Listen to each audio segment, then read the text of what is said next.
বিসমিল্লাহির রহমানির রহিম। প্রিয় শিক্ষার্থী বন্ধুরা, তোমাদের সবাইকে হাইব্রিডাইজেশনের আরও একটা ক্লাসে স্বাগতম। তো আজকের ক্লাসে আমাদের আলোচ্য বিষয় sp2 সংকরায়নটা একটু বোঝা। তো আমরা গত ক্লাসে sp3 সংকরায়নটা বুঝছিলাম। তো আজকে আমি তোমাদেরকে একটু বোঝানোর চেষ্টা করব sp2 সংকরায়নটা কী জিনিস। তো আমরা sp2 সংকরণ হয় এমন কোনো যৌগের আমরা সংকরণটা ব্যাখ্যা করব। তো ধরো আমি একটা যৌগ নিলাম BCl3 অর্থাৎ বোরন ট্রাইক্লোরাইড। এই যৌগটার আমি sp2 সংকরণ হয়, এই sp2 সংকরণটা আমি ব্যাখ্যা করব। এখন কথা হচ্ছে ভাই, এই যে বোরন ট্রাইক্লোরাইড আমি নিলাম, এটার sp2 সংকরণ হয়, এটা আমি বুঝলাম কীভাবে? তোমাকে একটু এটা আগের থেকেই জানা থাকতে হবে যে কোনো একটা যৌগের কোন সংকরায়নটা ঘটে। এই যে BCl3 যে যৌগটা নিলাম, এই যৌগটাতে যে sp2 সংকরণ হয়, এটা বোঝার জন্য একটা ওয়ে আছে। এই ওয়েটা তোমার ভালোভাবে আয়ত্ত থাকা লাগবে। উপায়টা কি?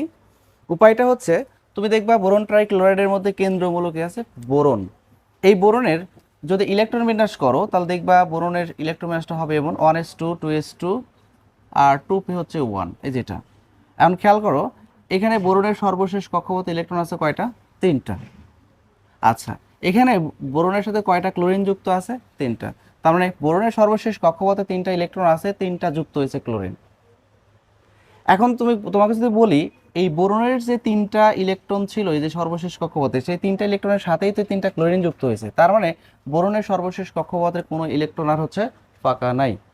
এখন তোমাকে যদি বলি যে বোরন ট্রাইক্লোরাইডের স্ট্রাকচারটা কেমন হবে, স্ট্রাকচারটা তো এমন হবে, আমরা সবাই মনে জানি। এই স্ট্রাকচারগুলো কিন্তু ভাই তোমার আগে থেকে জানা থাকা লাগবে। যদি স্ট্রাকচার জানা থাকে তাহলে খুব সহজে সংকরায়নটা তুমি ব্যাখ্যা করতে পারবা। তো বোরন ট্রাইক্লোরাইডের আকারটা হচ্ছে এমন, আকৃতিটা হচ্ছে এমন। তো দেখতে পাচ্ছ এই যে বন্ধনগুলো, এই বন্ধনগুলোকে জানি কি বলে? সিগমা বন্ধন বলে। আর আমরা সবাই জানি যে সিগমা বন্ধন প্লাস হচ্ছে মুক্তজোড় ইলেকট্রন, এই সংখ্যা যোগ করলে যেটা পাবা ওটাই হবে হচ্ছে শঙ্কর অরবিটালের সংখ্যা। তাহলে ভাইয়া এখানে তো মুক্তজোড় ইলেকট্রন নাই, কারণ বোরনের সর্বশেষ কক্ষপথে 3টা ইলেকট্রন ছিল, 3টাই দেখো হচ্ছে ক্লোরিনের সাথে ইলেকট্রন শেয়ার করছে, শেয়ার করে কিন্তু ওরা এই যে সিগমা বন্ডগুলো গঠন করছে। বুঝতে পারছো? তার মানে এখানে সিগমা বন্ড আছে শুধুমাত্র 3টা, এই যে 3টা, এই একটা, এই একটা আর এই একটা। এখানে কোনো মুক্তজোড় ইলেকট্রন নাই। যেহেতু মুক্তজোড় ইলেকট্রন নাই, সেহেতু মুক্তজোড় ইলেকট্রন এখানে কাউন্টও হবে না। শুধুমাত্র এই যে সিগমা বন্ড আছে, সিগমা বন্ডগুলো কাউন্ট হবে। তাহলে বলো তো এখানে কয়টা সিগমা বন্ড আছে? 1 2 3টা। তার মানে 3টা সিগমা বন্ড আছে, মানে 3টা সংকরিত অরবিটাল আছে। তাহলে ভাইয়া 3টা সংকরিত অরবিটাল মানে কি sp2 সংকরণ না ভাই? তো সবাই এটা জানো তো মনে হয়, যে যদি 2টা সংকরিত অরবিটাল হয়, এটা 3টার ক্ষেত্রে কিন্তু সে 2টা যদি সংকরিত অরবিটাল হয় তাহলে sp হবে সংকরণ।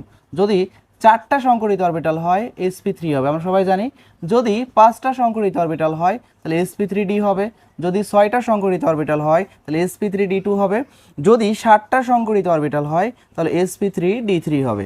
এই জিনিসগুলো আমাদের সবার জানা, এগুলো তোমাকে অবশ্যই জানা থাকতে হবে। আমি আবার বলছি, যদি এগুলো জানা থাকে তাহলে তুমি সহজেই এই শঙ্কর অরবিটাল বা এই হাইব্রিডাইজেশনটা ব্যাখ্যা করতে পারবা। তো তাহলে ভাইয়া আমরা বুঝে গেছি যে BCl3 তে কোন সংকরণটা ঘটবে? sp2। এখন এই sp2 সংকরণটা একটু ব্যাখ্যা করার চেষ্টা করি BCl3 এর ক্ষেত্রে, বোরন ট্রাইক্লোরাইডের ক্ষেত্রে। চলো। আচ্ছা, তো আমরা এই বোরন ট্রাইক্লোরাইডে বুঝতে পারছি কেন্দ্রীয় মৌলটাকে বোরন। তো আমরা স্বাভাবিক অবস্থায় বোরনের ইলেকট্রোবিন্যাসটা করি। তো স্বাভাবিক অবস্থায় বোরনের যদি ইলেকট্রোবিন্যাস করি তাহলে 1s2 2s2 2px1 বা এরপরে 2py1 2py 2pz, এগুলোতে কোনো ইলেকট্রন নাই কিন্তু, কারণ বোরনের মোট ইলেকট্রনই হচ্ছে 5টা। তার মধ্যে প্রথম কক্ষপথে আছে 2টা, আর লাস্ট যোজ্যতা শেলে দেখো আছে হচ্ছে 3টা। তাহলে 3 আর 2 কত হলো? 5। আর কোনো ইলেকট্রন নাই। এখন তুমি এইটুকু জানো যে উত্তেজিত অবস্থায় বোরনের এই যে 2s2, এখান থেকে ইলেকট্রন বের করা সম্ভব। এখন কথা হচ্ছে কেন বের করা, কিভাবে বের করা সম্ভব? দেখো এখান থেকে ইলেকট্রন যদি বের হয়, এখানে কিন্তু 2py এই অরবিটালটাও আছে, 2pz এই অরবিটালটাও আছে। 2py এ কোনো ইলেকট্রন নাই, 2pz এ কোনো ইলেকট্রন নাই। তো আমি যদি উত্তেজিত করি এটাকে, তাহলে এখান থেকে ইলেকট্রন বের হয়ে 2py এ যাইতে পারে। তারপরেও কিন্তু 2pz ফাঁকা থেকে যাবে। তার মানে আমরা বুঝতে পারছি বোরনকে যদি আমরা উত্তেজিত করি তাহলে 1s2, এই যে 2s1 হয়ে যাবে, এখান থেকে একটা ইলেকট্রন বের হবে, বের হওয়ার পরে সেই ইলেকট্রনটা 2py এ চলে যাবে। আর 2pz কিন্তু ভাই এখনো ফাঁকা থেকে যাবে। বুঝতে পারছি? এখন তোমাকে যদি জিজ্ঞেস করি ভাই, এই যে সর্বশেষ কক্ষপথে বা যোজ্যতার শেলে বোরনের কয়টা বিজোড় ইলেকট্রন বিশিষ্ট অরবিটাল আছে? আনসার হচ্ছে 3টা আছে। এবং এই 3টাই কিন্তু সংকরণে অংশগ্রহণ করে। তাহলে যদি এই 3টা অরবিটাল সংকরণে অংশগ্রহণ করে, তাহলে সংকরিত অরবিটালের চেহারা কেমন হবে? sp2। দেখো এই যে এস একটা পি কয়টা দুইটা, তাহলে সংকরণটা কেমন হবে sp2 সংকরণ হবে, আমরা বুঝতে পারছি। আর এই যে 2pz এখানে কোনো ইলেকট্রন নাই, দ্যাটস ওয়াই এটা সংকরণে অংশগ্রহণ করবে না, বুঝতে পারছি। তার মানে এটা কোনো কাজে লাগতেছে না, কাজে লাগবে আমার এই যে এই বামের এই যে 2s1 2px1 2py1 এটা কাজে লাগবে, 2pz কোনো কাজে লাগবে না। আশা করি বুঝতে পারছো। এরপরে তোমাকে যদি বলি এই সংকরিত অবস্থায় চেহারাটা কেমন হবে, সংকরিত অবস্থায় বোরনের এই যে 3টা অরবিটাল সংকরণে অংশগ্রহণ করছে, সো এই 3টা অরবিটালের চেহারা হবে একই সেম হবে, এই যে এমন। sp2 এর মাথায় ইলেকট্রন হবে একটা, sp2 এর মাথায় ইলেকট্রন হবে হচ্ছে একটা, এখানেও sp2 এর মাথায় ইলেকট্রন হবে হচ্ছে একটা। কেন ভাইয়া? কারণ এই যে এখানে 3টা অরবিটাল অসংকরিত ছিল, এই 3টা অসংকরিত অরবিটাল সংকরণে অংশগ্রহণ করছে। তো আমাদের সংকরণের সংজ্ঞা অনুযায়ী কি শিখছিলাম আমরা, যে যতগুলো অরবিটাল সংকরণে অংশগ্রহণ করবে ঠিক ততগুলো সংকরিত অরবিটাল তৈরি হবে এবং সবগুলো অরবিটালের চেহারা হবে সেম, শক্তি হবে সেম। তাহলে দেখো তো এখানে কয়টা অরবিটাল সংকরণে অংশগ্রহণ করছে, 3টা। তাহলে 3টা অরবিটাল একসাথে মিক্সচার হয়ে 3টা সংকরিত অরবিটাল হবে এবং সেই 3টা সংকরিত অরবিটাল দেখতে কেমন হবে, এই যে লুবের মতো হবে, যে লুব, এই যে লুবের মতো হবে, ঠিক আছে। এই 2sটাও লুবের মতো হবে, 2pxটাও লুবের মতো হবে, 2pyটাও লুবের মতো হবে, একই চেহারার হবে, বুঝতে পারছি। সংকরণের পর সবগুলো অরবিটাল সেম চেহারার হয়ে যাবে, একই শক্তির হয়ে যাবে, বুঝতে পারছি। এবং যতগুলো অরবিটাল সংকরণে অংশগ্রহণ করছে ঠিক ততগুলোই তুমি সংকরিত অরবিটাল পাবা। তাহলে এখানে কয়টা সংকরণে অংশগ্রহণ করছে, 1 2 3টা, সো তুমি সংকরিত অরবিটালও পাবা হচ্ছে 3টা। তাহলে ভাই এই হাইব্রিডাইজেশন যদি ব্যাখ্যা করতে যাও, তাহলে প্রথম স্টেপটা কি ভাইয়া, যেই যৌগটার তোমাকে হাইব্রিডাইজেশন ব্যাখ্যা করতে বলবে, তোমার ওই যৌগটার মধ্যে কোন সংকরায়নটা ঘটে তুমি সেই সংকরায়নটাকে একটু রাফ পেজে বের করে নেবে। কীভাবে বের করবা, বের করার বুদ্ধি হচ্ছে সিগমা বন্ড কয়টা আছে আর মুক্ত জোর কয়টা আছে কেন্দ্রীয় মৌলের, ঠিক আছে, এটা যোগ করবা, যোগ করে যা হবে তাই সংকরিত অরবিটালের সংখ্যা হবে, বুঝতে পারছি। আচ্ছা, এখন কথা হচ্ছে ভাই তারপরে কি করবা তুমি, এরপরে তুমি স্বাভাবিক অবস্থায় ওই যৌগটার কেন্দ্রীয় মৌলের তুমি ইলেকট্রন বিন্যাস করবা, ঠিক আছে। কেন্দ্রীয় মৌলের ইলেকট্রন বিন্যাস করার পরে দেখবা যে ওর যোজ্যতায় শেলে কোনো অরবিটাল ফাঁকা আছে কিনা, যদি ফাঁকা থাকে তাহলে ওইটাকে উত্তেজিত করা সম্ভব, উত্তেজিত করে ইলেকট্রনটাকে ওই ফাঁকা যে শেলটা আছে, ফাঁকা যে অরবিটালটা আছে, সে ফাঁকা অরবিটাল ইলেকট্রনটাকে নিয়ে যাওয়া সম্ভব, বুঝতে পারছি। তো যেহেতু এই বোরনের ক্ষেত্রে আমার এই যোজ্যতায় শেলে 2py 2pz এই দুটো অরবিটাল ফাঁকা, সেহেতু আমি বোরনকে উত্তেজিত করে এই 2s থেকে একটা ইলেকট্রন বের করে আমি 2py এ নিতে পারি এবং চাইলে 2pz এ তুমি নিতে পারবে না, কারণ 2pz এ তো যাওয়া সম্ভব না, কারণ প্রথমে ইলেকট্রন প্রায়োরিটি লিস্ট অনুযায়ী ইলেকট্রন যাবে হচ্ছে 2py এ। এরপরে যদি আরও ইলেকট্রন থাকতো, এখানে জোর ইলেকট্রন বিশিষ্ট অরবিটাল থাকতো, তাহলে এখান থেকে ইলেকট্রন বের হয়ে আমার 2pz এ যাইতো। যেহেতু এখানে জোর ইলেকট্রন বিশিষ্ট অরবিটাল নাই, সেহেতু এখান থেকে কোনো ইলেকট্রন বের হবে না এবং সামনে 2pz এ যাবে না। আমি আবার বলছি, খুবই গুরুত্বপূর্ণ কথা, প্রথমে স্টেপ আগে দেখবা ওর কি সংকরায়ন হয়, এরপরে দেখবা ওর কেন্দ্রীয় মৌলটা কোনটা, কেন্দ্রীয় মৌলের স্বাভাবিক অবস্থায় ইলেকট্রন বিন্যাস করবা, দেন ইলেকট্রন বিন্যাস করার পর দেখো ওকে উত্তেজিত করা সম্ভব কিনা। উত্তেজিত করা সম্ভব কি সম্ভব না এটা কার উপর নির্ভর করে জানি, নির্ভর করে যে ওর যোজ্যতায় শেলে জোর ইলেকট্রন বিশিষ্ট অরবিটাল আছে কিনা, যদি থাকে এবার দেখবা যে ওই যোজ্যতায় শেলে আর কোনো ফাঁকা অরবিটাল আছে কিনা, যদি ফাঁকা অরবিটাল থাকে তাহলে কিন্তু উত্তেজিত করে ইলেকট্রনটাকে ওই ফাঁকা অরবিটালে নিয়ে যাওয়া সম্ভব, বুঝতে পারছি। তার মানে তোমাকে উত্তেজিত করা যাবে কি যাবে না সেটা নির্ভর করবে ওর যোজ্যতায় শেলে কোনো ফাঁকা অরবিটাল আছে কিনা এবং জোর ইলেকট্রন বিশিষ্ট অরবিটাল আছে কিনা এর উপরে, বুঝতে পারছি। যেহেতু এখানে জোর ইলেকট্রন বিশিষ্ট অরবিটাল আছে এবং এর যোজ্যতা শেলে দুইটা ফাঁকা অরবিটাল আছে, 2py একটা 2pz একটা, সেহেতু আমার এই 2s কে উত্তেজিত করে ভেঙে এখান থেকে একটা ইলেকট্রন 2py এ নিয়ে যাওয়া সম্ভব। ভাই এবার কিন্তু আর উত্তেজিত করতে পারবো না, কারণ দেখো এবার সবগুলা বিজোড় হয়ে গেছে, আর উত্তেজিত করা সম্ভব না, বুঝতে পারছি। এইবার আসো, তাহলে আমরা বুঝে গেলাম এবং এই যে এইটুকু বুঝলাম যেখানে 3টা অরবিটাল সংকরণে অংশগ্রহণ করছে এবং এই 3টা সংকরণে অংশগ্রহণ করার কারণে সংকরিত অরবিটাল হবে কয়টা, 3টা হবে। এবং তাই সেই 3টা সংকরিত অরবিটাল নাম কি হবে ভাইয়া, নতুন নাম কি হবে, নতুন নাম হবে sp2। কীভাবে বুঝলাম, এই যে s একটা p দুইটা, তাহলে কি হয় sp2, বুঝাইতে পারছি। ওই যে আমি এই সংকরণ ক্লাসের শুরুতে একটা গল্প বলছিলাম যে আমের জুসের গল্প করছিলাম, যে চার ধরনের আম, ফজলি, ল্যাংড়া, আমরুপালি, হিমসাগর, এই 4 ধরনের আমকে যদি একসাথে মিক্সচার করো, মিক্সচার করলে কিন্তু আমের ভাই জুস তৈরি হয়। তুমি কি বলতে পারবো ওই জুসটা হচ্ছে হিমসাগরের জুস, ওই জুসটা ফজলির জুস, বলতে পারবা না। কিন্তু জুস যখন বানাই ফেলছো ভাই তখন ওটা আম নাই, ওর নাম হয়ে গেছে কি জুস। তার মানে জুস বানানোর আগে নাম ছিল কি আম, কিন্তু জুস বানানোর পরে ওটা হয়ে গেছে কিন্তু মানে আমকে যখন একসাথে মিক্সার করে ফেলছো তখন ওটা হয়ে গেছে কিন্তু জুস। সো নতুন নামটা কি হয়ে গেছে ভাই? জুস। এবার এখান থেকে 4টা আম মিশাইছিলা, 4টা আম মিশিয়ে তুমি 4 গ্লাস জুস তৈরি করলা। দেখো ওই 4টা গ্লাসের নাম কি বলছো? জুস বলছো। ওই 4 গ্লাসকে কি 4 গ্লাস আম বলছো? না, 4 গ্লাস জুস বলছো। তার মানে এই যে অরবিটালগুলোকে যখন তুমি একসাথে মিশাই ফেলবা, সংকরিত করে ফেলবা, তখন নতুন একটা অরবিটাল সৃষ্টি হবে। সেই নতুন অরবিটাল নাম হবে sp2। এই যে sp2, sp2 কয়টা হবে? 3টা হবে। sp2 কয়টা হবে? 3টা হবে। আশা করি এইটুকু বুঝতে পারছো। এর সাথে আরেকটা বোরন ট্রাইক্লোরাইডের, এই যে বোরন ট্রাইক্লোরাইড এই যৌগটার সাথে আরো একটা দেখো ক্লোরিন নামের একটা মৌল যুক্ত আছে। সো ক্লোরিনের তুমি ইলেকট্রোনেসটা দেখো, ক্লোরিন 17 ইলেকট্রোনেস দেখালে কি হবে? 1s2 2s2 2p6 3s2 3px2 3py2 3p হচ্ছে z1। খেয়াল করে দেখো এটা হচ্ছে আমার ক্লোরিনের স্বাভাবিক অবস্থা ইলেকট্রোনেস। এখন আরেকটা গুরুত্বপূর্ণ কথা, যে যখন সংকরণ তুমি ব্যাখ্যা করতে যাবা, কেন্দ্রীয় পরমাণুর ক্ষেত্রে তো এই কাজগুলো করবাই, এরপরে ওই কেন্দ্রীয় পরমাণুর সাথে অপর যে পরমাণুটা থাকবে তার ইলেকট্রোনেস করবা। করার পর দেখবা ওই পরমাণুটার অপর যে পরমাণুটা এখানে ক্লোরিন আছে, এই ক্লোরিনের সর্বশেষ শক্তি স্তর অর্থাৎ যোদ্যতা স্তরে দেখো বিজোড় ইলেকট্রন বিশিষ্ট একটা অরবিটাল আছে। খেয়াল করে দেখো এই যে এই যখনই বিজোড় ইলেকট্রন বিশিষ্ট অরবিটাল দেখবা, বুঝে নেবা যে ওই বিজোড় ইলেকট্রন বিশিষ্ট অরবিটালটাই এই বোরনের সাথে যুক্ত হবে। বোরনের যে বিজোড় ইলেকট্রনগুলো আছে না, এদের সাথে যুক্ত হবে, যুক্ত হয়ে সিগমা বন্ড তৈরি করবে। আমি আবার বলছি, এই যে ক্লোরিনের ইলেকট্রোনেস করলাম, করার পর দেখতে পাচ্ছি বিজোড় ইলেকট্রন বিশিষ্ট একটা অরবিটাল আছে। এই অরবিটালটাই এই বোরনের সাথে তোমার ইলেকট্রন শেয়ার করবে, শেয়ার করে সিগমা বন্ড তৈরি করবে। বুঝতে পারছি? এবং এই অরবিটালটা কিন্তু কখনো সংকরণে যাবে না, এটা কিন্তু অসংকরিত অরবিটাল হিসেবে থেকে যাবে। আমি আবার বলছি, সংকরণে অংশগ্রহণ করে শুধুমাত্র এই কেন্দ্রীয় পরমাণুর অরবিটালগুলো। কেন্দ্রীয় পরমাণু ছাড়া যে পরমাণুটা থাকবে সেটা কখনোই কিন্তু সংকরণে অংশগ্রহণ করে না, এবং সেটার অরবিটাল কখনোই কিন্তু সংকরণে অংশগ্রহণ করে না। তাহলে ভাইয়া এই 3pz1 এটা কিন্তু কখনোই সংকরণে অংশগ্রহণ করবে না। বুঝতে পারছি? এবার চলো আমরা সংকরণের চিত্রটা কেমন হয় এটা একটু দেখি। আচ্ছা, এখানে কয়টা সংকরণ অংশগ্রহণ করছে? 3টা, একটা এস, একটা পি আর একটা হচ্ছে ওয়াই। বুঝতে পারছি? তাহলে আমরা দেখি তো কেমন হয় চেহারাটা। এটা মনে করো এস অরবিটাল, এই যে এটা হচ্ছে এস অরবিটাল, এটা হচ্ছে এক্স, এটা হচ্ছে ওয়াই, আর এটা হচ্ছে জেড, এটা হচ্ছে এস অরবিটাল। প্লাস এখানে লাগবে হচ্ছে এই যে এটা হচ্ছে এক্স, এটা হচ্ছে ওয়াই, এটা হচ্ছে জেড। এই যে আচ্ছা, এখন খেয়াল করো এখানে, তাহলে আমরা বুঝে গেছি যে এই সংকরণে অংশগ্রহণ করবে কয়টা অরবিটাল? 3টা, একটা এস আর হচ্ছে 2টা পি। 2টা পি এর কি কি? একটা হচ্ছে পি এক্স আর একটা হচ্ছে পি ওয়াই।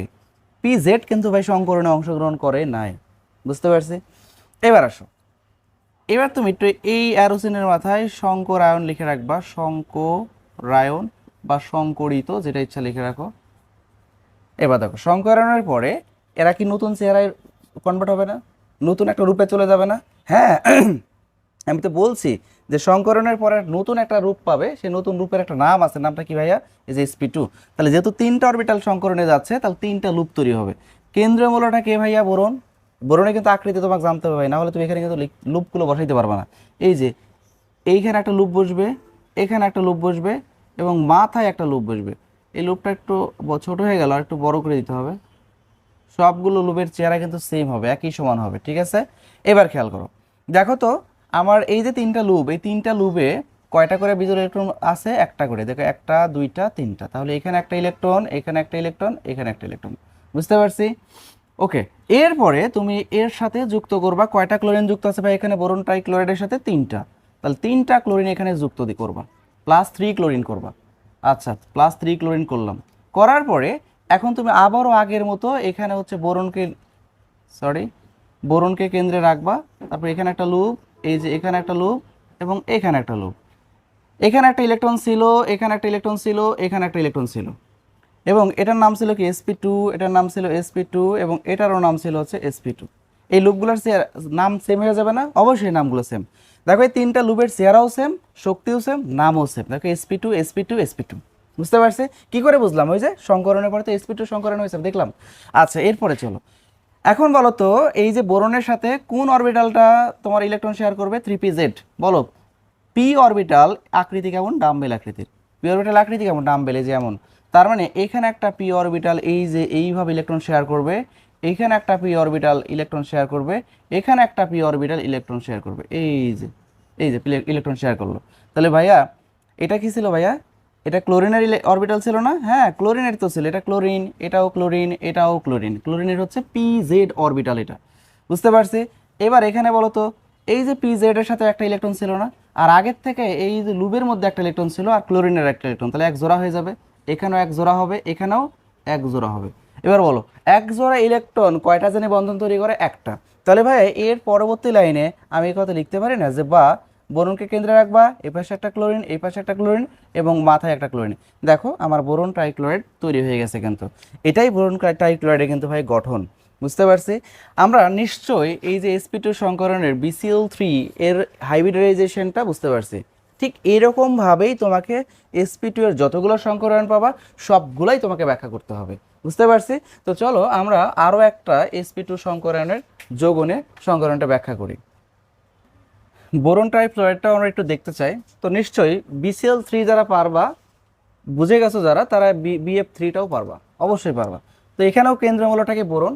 তো বোরনের ফার্স্ট ইলেকট্রন বেশ করবা স্বাভাবিক অবস্থায় 1s2 2s2 2px1, 2p হচ্ছে y0 আর 2p হচ্ছে z0। তো আমাদের এখানে বুঝতে পারতেছি এখানে এই উত্তেজিত করা মানে এখান থেকে একটা ইলেকট্রন বেরোবে, বেরোয় কোথায় যাবে? 2p y এ যাবে, z এ যাবে না। তো z কোনো এখানে কাজে লাগবে না, সো z আমি মুছে দিলাম, z এখানে লাগবে না কাজে। উত্তেজিত অবস্থায় এই বোরনের ইলেকট্রন মাসটা কেমন হবে? এই যে এটা জোর ছিল হয়ে যাবে কি বিজোড়। উত্তেজিত করলে কিন্তু জোর ভেঙে কি হয়? বিজোড় হয়, এবং বিজোড় ইলেকট্রন কোথায় চলে যায়? শেষে চলে যায়। এই যে শেষে 2p চলে গেল। এবার দেখো এখানে সর্বশেষ কক্ষপথে হচ্ছে কয়টা অরবিটাল আছে? আমার যোজ্যতাশীলে 3টা আছে, একটা s আর 2টা হচ্ছে p আছে। তো ভাইয়া বোরন ট্রাইফ্লোরাইড এখানেও কিন্তু আমরা জানি এর সংকরণটা কি হয়? sp2 হয়। যারা বোঝো না তারা একটু খেয়াল করে দেখো, বোরন ট্রাইফ্লোরাইডের মধ্যে সিগমা বন্ড আছে 3টা, কোনো মুক্ত দূরে ইলেকট্রন নাই। তো সিগমা বন্ড যেহেতু 3টা, তারপর সংকর অরবিটাল কয়টা? 3টা। এই 3টা সংকর অরবিটালের মাস্ট একটা হচ্ছে s, পরের দুটো হচ্ছে p। আচ্ছা, বুঝতে পারছি। একটা প্রথমটা এস হবে, পরে দুইটা কি হবে? পি হবে। যদি সংকর অরবিটাল 4টা হয় তাহলে প্রথমটা এস হবে, পরে 3টা হবে পি। যদি সংকর অরবিটাল 5টা হয় তাহলে প্রথমটা এস হবে, পরে 3টা হবে পি, তারপরে দেখো 3 আর 1 কত হলো? 4, কিন্তু 5টা অরবিটাল, তার আর একটা থাকলো না, ওই আরও একটা হবে ডি, বুঝতে পারছি। তার মানে এইভাবে ক্রম অনুযায়ী সামনে আগাতে থাকবে, ঠিক আছে। তো সেই অনুযায়ী এই বোরন ট্রাইফ্লোরাইডের এই সংকরণটা কি হবে? sp2। তো এইটা নিশ্চয়ই বুঝতে পারতেছো, তাহলে সংকরিত অবস্থায় চেহারাটা কেমন হবে? এই যে এখানে হবে sp2, এর মাথায় একটা ইলেকট্রন হবে, এই যে sp2 এর মাথায় একটা ইলেকট্রন, এখানেও তাই sp2 এর মাথায় একটা ইলেকট্রন, এখানেও তাই sp2 এর মাথায় একটা ইলেকট্রন, ঠিক আছে। এখন আসো আমরা এটুকু বুঝে গেছি যে আসলে সংকরায়নের পরে এই সংকরিত অরবিটালগুলোর নাম কি হবে? sp2 sp2। কয়টা সংকরিত অরবিটাল হবে? 3টা। যেহেতু 3টা অরবিটাল সংকরণে অংশগ্রহণ করছে সেহেতু 3টা সংকরিত অরবিটাল তৈরি হবে, একটা হচ্ছে sp2, আরেকটা sp2, আরেকটাও sp2। এবার আসো এর সাথে আরেকটা মৌলযুক্ত আছে এক, যদি কি ক্লোরিন। তো ক্লোরিনের ইলেকট্রনটা করে রাখো 1s2 2s2 2px2 2py2 আর 2p হচ্ছে z1। এই যেটা খেয়াল করে দেখো, এই ফ্লোরিনের সর্বশেষ কক্ষপথে একটা বিজোড় ইলেকট্রন বিশিষ্ট অরবিটাল আছে। যে একটা বিজোড় ইলেকট্রন বিশিষ্ট অরবিটাল আছে সে একটাই কিন্তু ভাইয়া এই যে বোরন কেন্দ্রীয় মৌল, এই বোরনের সাথে ইলেকট্রন শেয়ার করবে, শেয়ার করে কিন্তু সিগমা বন্ড বা সমযোজী বন্ধন তৈরি করবে, বুঝতে পারছি। তাহলে চলো আমরা সিগমা বন্ডের সমযোজী বন্ধন চিত্র বলছি, সংকরিত অরবিটালের চিত্রটা কেমন হবে, সংকরণের চিত্রটা কেমন হয় এটা একটু দেখি। তো আসো প্রথমে এখানে কয়টা এস আছে জানি? একটা। পি কয়টা আছে ভাইয়া? 2টা। তাহলে চিত্রটা এঁকে ফেলি। এই যে একটা হচ্ছে এস, এটা হচ্ছে আমার এস, এটা হচ্ছে এক্স, এটা হচ্ছে ওয়াই, এটা হচ্ছে জেড। এর সাথে যোগ কি জানি হবে? 2টা অরবিটাল ফি, একটা হচ্ছে ফি এক্স, একটা হচ্ছে ফি ওয়াই। এই যে এটা হচ্ছে এক্স, এটা হচ্ছে ওয়াই, আর এটা হচ্ছে জেড। তাহলে এই যে এটা এক্স আর এই যেটা হচ্ছে ওয়াই। এখানে জেড এর দরকার নেই, কারণ জেড এখানে সংকরণে অংশগ্রহণ করেই না। আর জেড অসংকরিত অবস্থাও থাকতে পারে না। কেন থাকতে পারে না? কারণ জেডে তো ইলেকট্রনই নাই। তাহলে সংকরণ মানে সংকরিত অসংকরিত কোনো ব্যাপার স্যাপারই জেডের সাথে আসবে না। অনেকের মাথায় প্রশ্ন রাখতেছে হয়তো বা, এখানে জেড আমি নিচ্ছি না কেন? জেড না নেওয়ার পেছনে কারণ জেডে তো ইলেকট্রনই নেই। জেডে যদি ইলেকট্রন থাকতো আর জেড যদি সংকরণে না যাইতো তাহলে জেডকে কিন্তু অবশ্যই এখানে দেখানো লাগতো, বুঝতে পারছি। জেডে যেহেতু ইলেকট্রন নাই সেহেতু ওটা অসংকরিত অবস্থায় থাকবে না, সংকরণে তো যাওয়ার প্রশ্নই ওঠে না, ঠিক আছে। এবার চলো, এবার আমরা এখানে সংকরিত করব সংকরায়ন।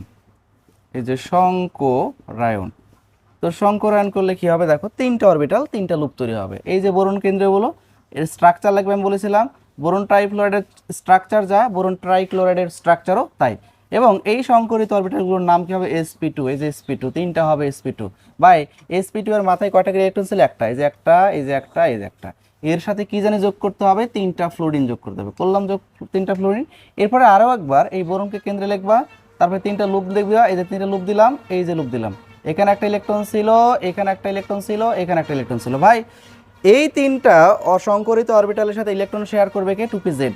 2pz মানে পি অরবিটালটা কি আকৃতির? ডাম্বেল আকৃতির। এইখানে একটা পি, এইখানে একটা পি, এইখানে আরেকটা পি, এই যে। এখন খেয়াল করো তো, এই পি জেড এর সাথে একটা ইলেকট্রন আছে না, সে একটা ইলেকট্রন কিন্তু এর সাথে ইলেকট্রন শেয়ার করবে, তাহলে জোড়া হয়ে যাবে এখানে, এখানে জোড়া, এই যে এখানে জোড়া। খেয়াল করো, এখানে এক জোড়া, এখানে এক জোড়া, এখানে এক জোড়া। এখন এদের যদি চিত্র দেখি আমরা, সরি গঠনটা দেখি, বন্ধনটা দেখি, তাহলে বন্ধনটা কেমন হবে? বোরন কেন্দ্রে থাকবে, এই যে এখানে এটা তো ফ্লোরিন, এটাও তো ফ্লোরিন, এটাও তো ফ্লোরিন। এই যে ফ্লোরিন এই বোরনের সাথে ইলেকট্রন শেয়ার করে একটা বন্ধন তৈরি করলো, এই যে ফ্লোরিনটা বসে গেল। এখানেও একটা বন্ধন তৈরি হলো, এখানেও তোমার হচ্ছে, এখানেও হচ্ছে ফ্লোরিনটা বসে যাবে। আচ্ছা যাই হোক, ডান পাশে দেখা যাবে না মনে হয়, তাহলে আমি একটা কাজ করতে বামে নিয়ে নিই, ঠিক আছে? এটা একটু বামে নিচে লিখি। এই যে এখানে একটা ফ্লোরিন বসবে, এখানে একটা ফ্লোরিন, এই যে এখানে একটা ফ্লোরিন। কিভাবে? এই যে এক জোড়ার মাধ্যমে একটা বন্ধন, সেই বন্ধনটা হচ্ছে এটা, এই জোড়ার মাধ্যমে যে এই বন্ধনটা, আর এই জোড়ার মাধ্যমে এই যে এই বন্ধনটা, এই যে এটাই হচ্ছে বোরন ট্রাইফ্লোরাইডের হচ্ছে সংকরণ। এবং এর যে গঠনটা, এই গঠনটা আমরা পেলাম সংকরণের মাধ্যমে। বুঝতে পারছি? তাহলে বলো তো sp2 সংকরণ ব্যাপার? ব্যাপার না। ভেরি ভেরি ইম্পর্টেন্ট আর একটা যৌগ আছে যেটা পরীক্ষায় খুব বেশি আসে, ইথিন। এই ইথিনটাও আমরা একটু দেখতে চাই, চলো ইথিনটা দেখি আমরা। তো দেখো ইথিনের আমরা হচ্ছে সংকরণটা একটু দেখতে চাই। ইথিনের মধ্যে কিন্তু ভাই sp2 সংকরণ ঘটে। ইথিনের যে কার্বনটা আছে, কার্বন sp2 সংকরণ ঘটে, এটা বুঝলাম কেমনে? দেখো ইথিনের স্ট্রাকচারটার দিকে যদি তাকাই, তাহলে ইথিনটা দেখতে এমন হয়, এই যে এই পাশে 2টা হাইড্রোজেন, এই পাশে 2টা হাইড্রোজেন, সবাই এটা আমরা জানি। এখন তোমরা বলো এখানে সিগমা আছে কয়টা? যে একটা, 2টা, আর এই যে এই কার্বনের ক্ষেত্রে খেয়াল করো, এই কার্বনের ক্ষেত্রে সিগমা কয়টা আছে? যে একটা, 2টা, আর এই যে একটা, তাহলে কয়টা আছে? 3টা। তাহলে ভাই এই কার্বনের সংকরণটা কি হবে? sp2। কারণ 3টা সিগমা মানে কি সংকরণ হয়? sp2। কারণ 3টা অরবিটাল মানে তো sp2। তাহলে এই কার্বনের সংকরণটা কি হবে ভাইয়া? এই যে একটা, 2টা, আর এই যে একটা সিগমা, তাহলে কয়টা হলো? 3টা। 3টা মানে কি? sp2। আর আমরা সবাই জানি সিগমা বন্ধন আগে তৈরি হয়, পাই বন্ধন পরে তৈরি হয়। তার মানে এই যে সিগমার সাথে আরো একটা বন্ধন আছে না, এটা কি বলা হয়? পাই। অর্থাৎ ডাবল বন্ড থাকলে একটা পাই আর একটা সিগমা। আর সকল সিঙ্গেল বন্ডে কি ভাইয়া? সিগমা। আর ট্রিপল বন্ড যদি থাকে তাহলে একটা সিগমা আর কি বাদ বাকিগুলো কি? পাই। আর আমরা সবাই জানি একটা সিগমার বেশি কখনো সিগমা তৈরি হয় না, একই সাথে একই জায়গায় কখনো 2টা সিগমা তৈরি হয় না, সিগমা তৈরি হয় একটাই, সর্বোচ্চ একটা সিগমা তৈরি হয়। কিন্তু পাই একটাও হইতে পারে, 2টাও হইতে পারে। দেখো এখানে পাই কিন্তু একটা, বাট ট্রিপল বন্ড থাকলে পাই হইতে কয়টা? 2টা। তাহলে বুঝে গেছে এই কার্বনের সংকরণটা sp2 হবে, এই কার্বনের সংকরণটাও sp2 হবে। তাহলে আমরা বুঝতে পারলাম যে ইথিনের মধ্যে যে কার্বনটা আছে তার সংকরণটা sp2 হবে। এবার একটু আমরা ব্যাখ্যা করি, চলো। তাহলে কার্বনের স্বাভাবিক অবস্থায় যদি ইলেকট্রন বিন্যাস করি তাহলে কি হয় জানি? 1s2, 2s2, এই যে 2s2, এরপরে 2px1, 2py1। দেখো আর 2pza কিন্তু ইলেকট্রন থাকতেছে না, দেখো 6টা ইলেকট্রন হয়ে গেছে, কিন্তু কার্বনকে উত্তেজিত করা সম্ভব। এতে উত্তেজিত করলে এখান থেকে একটা ইলেকট্রন বের হয়ে কোথায় চলে যাবে? 2pz চলে যাবে। তার মানে একে উত্তেজিত করা সম্ভব। সো আমরা একে এনার্জেটিক করে ফেলি, উত্তেজিত করে ফেলি। তাহলে 1s2, 2s1, 2s1, এখান থেকে ইলেকট্রন বের হলো, বের হয়ে সর্বশেষে চলে যাবে কিন্তু ভাই যেখানে ইলেকট্রন নাই, যে অরবিটালে, যে 2pz ইলেকট্রন ছিল না, 2pz অরবিটালে ইলেকট্রন চলে গেছে।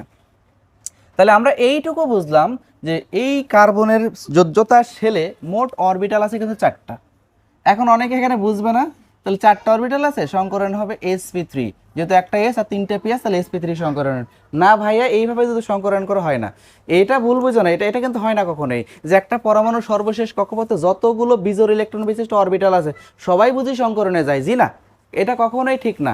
ঠিক আছে, সংকরণটা কি হবে একটু আগে দেখাইছিলাম না, sp2 সংকরণ হবে। তাহলে sp2 সংকরণ হওয়া মানে আমার কয়টা অরবিটাল সংকরণে যাচ্ছে? 3টা। এখন প্রশ্ন হচ্ছে কোন 3টা যাবে ভাই? এই যে এস থেকে শুরু করবে যাওয়া, এই যে এস একটা, পি একটা, এই যে পি আর একটা, তাহলে কয়টা হলো? 1 2 3। তাহলে অসংকরিত থাকবে কি ভাই?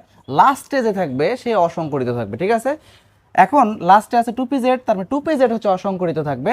আর তার আগে দেখো এস একটা, পি আছে কয়টায়? 2টা, এই 3টা যাবে সংকরণে। বুঝতে পারছি? যদি এখানে sp সংকরণটা হইতো তাহলে ভাই লাস্ট 2টা অসংকরিত থাকতো, আর তার আগের 2টা হচ্ছে সংকরিত হইতো। বুঝাইতে পারছি? আমি কি বুঝাইতে পারলাম? যদি মানে এখানে sp সংকরণটা হইতো, এটা ইথিন না হয় ইথাইন যদি হইতো তাহলে সংকরণটা কিন্তু ভাই sp2 হইতো না, হইতো sp। আর sp সংকরণ হওয়া মানে কি এস একটা p একটা অরবিটাল কয়টা দুইটা, তার মানে এই যে a একটা অরবিটাল এবং a একটা অরবিটাল, এই দুইটা যাইতো ভাইয়া সংকরণে, আর বাদ বাকি দুইটা থাকতো হচ্ছে অসংগঠিত। বুঝতে পারছি? তাহলে আমরা এইটুকু আমাদের বোঝা শেষ। তাহলে সংগঠিত অবস্থায় কার্বনের এই অরবিটালগুলোর চেহারা কেমন হবে? সবার চেহারা সেম হবে। এই যে sp2 এর মাথায় 1, তারপরে এখানেও sp2 এর মাথায় 1, এখানেও হচ্ছে sp2 এর মাথায় হচ্ছে 1। এই যে 1 গুলো হচ্ছে ইলেকট্রন ভাইয়া। আর 2pz এটা কিন্তু অসংগঠিত অবস্থায় থেকে যাবে, ঠিক আছে? ও যেমন ছিল তেমনই থাকবে। এখন বলো তো ইথিনের সাথে কি যুক্ত আছে? হাইড্রোজেন। তাহলে হাইড্রোজেনে যদি ইলেকট্রন ম্যাচ করো তাহলে 1s1। এই হাইড্রোজেনটাও কিন্তু অসংগঠিত থাকবে। হাইড্রোজেনের কিন্তু সংকরণ হয় না, সংকরণ হয় শুধুমাত্র কেন্দ্রীয় পরমাণুর, ওই যৌগটার কেন্দ্রীয় পরমাণু। বুঝতে পারছি? তো এই যৌগটা কেন্দ্রীয় পরমাণু নিশ্চয়ই বুঝতে পারছি আমরা। হাইড্রোজেন এই কেন্দ্রীয় পরমাণু চেনার বুদ্ধি তো শিখাইছি, কেন্দ্রীয় মৌল চেনার বুদ্ধি। যে সংখ্যায় কম থাকে সে, অথবা যার যোজনী সবচেয়ে বেশি থাকে সে। ঠিক আছে? তো চলো আমরা এইবারে সংকরণ চিত্রটা কেমন হয় দেখি। প্রথমে এখানে দেখতে পাচ্ছি সংকরণ অংশগ্রহণ হচ্ছে তিনটা অরবিটাল, একটা হচ্ছে এস, দুইটা হচ্ছে পি। তাহলে চিত্রটা একটু আঁকি তো। এই যে একটা এস, এটা হচ্ছে এক্স, এটা হচ্ছে ওয়াই, এটা হচ্ছে জেড, প্লাস এইখানে খুব মনোযোগ দিবা, কারণ আগেরটার সাথে কিন্তু এবার একটু সংঘর্ষ বাধাই ফেলবো, আমি জানি সংঘর্ষ যেন না বাধে। এটা পি কিন্তু ভাইয়া। তাহলে এটা হচ্ছে এক্স, এটা হচ্ছে ওয়াই, এটা হচ্ছে জেড। এই যে এটা x orbital, P x orbital, এটা পি ওয়াই অরবিটাল, এটা হচ্ছে ভাইয়া পি জেড অরবিটাল। ভালো করে মনোযোগ দিবা, খুবই গুরুত্বপূর্ণ কথা কিন্তু। এখন দেখো আগের বারে কিন্তু আগের যে বোরন ট্রাই ক্লোরাইড বা বোরন ট্রাই ফ্লোরাইড পড়াইলাম, ওখানে কিন্তু 2pz অরবিটালটা এখানে আঁকছিলাম না। কেন আঁকছিলাম না? কারণ 2pz অরবিটালে কোনো ইলেকট্রন ছিল না। যদি ইলেকট্রন থাকতো তাইলে ভাই আমার ওটা কিন্তু এখানে দেখানো লাগতো এবং এটা অসংকরিত অবস্থা থেকে যাইতো। এই যৌগটার ক্ষেত্রে এই যে কার্বনের এই 2pz এ কিন্তু একটা ইলেকট্রন আছে, এবং এই 2pz কি অবস্থায় থাকবে? অসংকরিত অবস্থায় থাকবে। তার মানে এই 2pz কে কিন্তু এখানে দেখাতে হবে। এই 2pz কে আমি কালার পেন দিয়ে এই যে মার্ক করে রাখলাম, এটা হচ্ছে 2pz, এই যে এটা হচ্ছে 2pz, এই যে মার্ক করে রাখলাম, এটা হচ্ছে 2pz, এটা হচ্ছে আমার 2pz। এই 2pz কিন্তু ভাই সংকরণে অংশগ্রহণ করবে না। প্রশ্ন হচ্ছে কোনটা করবে? তাহলে একটু নাম দিয়ে দিই। এটা হচ্ছে pz, এটা হচ্ছে py, এটা হচ্ছে এই যে এটা হচ্ছে px। এই যে px এবং py এই দুইটা অরবিটাল, এই অরবিটালটা আর এই দুইটা অরবিটাল সংকরণে অংশগ্রহণ করবে। তাহলে বলো তো সংকরণের পরে যে চেহারা কেমন দাঁড়াবে? আমি লিখি একটু সংকরায়ন। দেখো তো সংকরণের পরে নিশ্চয়ই তিনটা অরবিটাল সংকরণে অংশগ্রহণ করছে, সো তিনটা লুপ তৈরি হবে। তো ভাইয়া সেই তিনটা লুপ কেমন হবে একটু দেখো তো। এই যে কার্বন কেন্দ্রীয় মৌলে থাকলো, কেন্দ্রীয় মৌলে হিসেবে কে আছে? কার্বন। এই যে প্রথম কার্বনটা, এই যে সেই কার্বনটা, এবং প্রথম কার্বনের সাথে কয়টা হাইড্রোজেন আছে ভাই? দুইটা। তার মানে দুইটা সিগমা বন্ড তৈরি হবে। তাহলে এখানে যে তিনটা অরবিটাল মিলে তিনটা লুপ তৈরি হবে, এই তিনটা লুপের দুইটা লুপ যাবে এই পাশে, একটা লুপ আসবে এই, দুইটা লুপের একটা এই পাশে, একটা এই পাশে, আর একটা সামনে যাবে। এই টোটাল তিনটা লুপ। আর প্রশ্ন তোমার মনে কিন্তু আসলো ভাইয়া, কেন আপনি এইভাবে লুপগুলো বসাইলেন? আমরা কিভাবে বুঝবো লুপগুলো এইভাবে বসাইতে হবে? এটা কিভাবে বুঝবো একটু অপেক্ষা করো। ইলেকট্রন এখানে একটা, এখানে একটা, এখানে একটা, খেয়াল করে দেখো। এই যে sp2 এর সাথে একটা ইলেকট্রন, sp2 এর সাথে একটা ইলেকট্রন, এই sp2 এর সাথেও একটা ইলেকট্রন। তার মানে এখানে এটার নাম হবে sp2, এটার নামও হবে sp2, এটার নামও হবে sp2। ভাইয়া এটা কিন্তু ভাই এই কার্বনটা, এই যে এই প্রান্তের যে কার্বনটা আছে না, এই কার্বনের সংকরায়ন করলে কিন্তু এই চেহারা হবে। সিমিলার ভাবে আমি যদি এই প্রান্তের কার্বনটারও সংকরায়ন করতাম এইরকম ভাবে, তাহলে এরকম একটা সিনারিও পাইতাম না, চিত্র পাইতাম না? অবশ্যই পাইতাম। তো একই জিনিস দুইবার কি দেখানোর দরকার আছে? না। এই সেম জিনিসটা কিন্তু আমরা ওই পরের কার্বনের জন্যও পাবো। ঠিক আছে? তো পরের কার্বনের জন্য তোমাকে আর দেখাইতে হবে না। অনুরূপভাবে আমরা জাস্ট এই যে সংকরিত অরবিটাল, যেটা সংকরিত অবস্থায় যে চেহারাটা পাইলাম কার্বন, এই চেহারাটার সাথে সেম আরেকটা চেহারা যোগ করে দেবো, তাহলেই হয়ে যাবে। বুঝতে পারছি? কারণ আমরা জানি একই কাজ করলে আবার এই জিনিসটাই আসবে। এখন প্রশ্ন আছে যে আমি কেন দুইটা লুপ এই পাশে দিলাম আর একটা লুপ সামনে দিলাম? এর কারণটা একটু খেয়াল করো। সবাই ইথিনের এই স্ট্রাকচারটা তো সবাই জানি নাকি? সবাই জানি না? এইটুকু সবার ধারণা আছে মনে হয়। যারা জৈব রসায়ন যারা পড়েছো বা 9-10-এ যারা অন্তত 9-10-এ এই জৈব রসায়নটা পড়ছো, 9-10-এ হয়তো বা এই জৈব রসায়নে যে যৌগগুলো ছিল ইথেন, মিথেন, ইথিন, ইথাইন, এগুলো ছিল তো নিশ্চয় 9-10 এগুলো ছিল। তো 9-10-এ যারা এটা পড়ছো তাদের জানার কথা হতো ইথিনের স্ট্রাকচার হচ্ছে এটা। তাহলে এবার তুমি খেয়াল করো তো, ইথিনের দুইটা কার্বনের মাঝখানে ডাবল বন্ড আছে। এই পাশে একটা সিগমা, এই পাশে একটা সিগমা। ভাইয়া দেখো এই লুপটা একটা সিগমা তৈরি করবে, এই লুপটা একটা সিগমা তৈরি করবে। এই দুটো সিগমা তৈরি করার জন্যই কিন্তু এই লুপ এই বাম পাশে দুইটা লুপ এইভাবে দিয়েছি বাঁকা করে, বুঝতে পারলাম।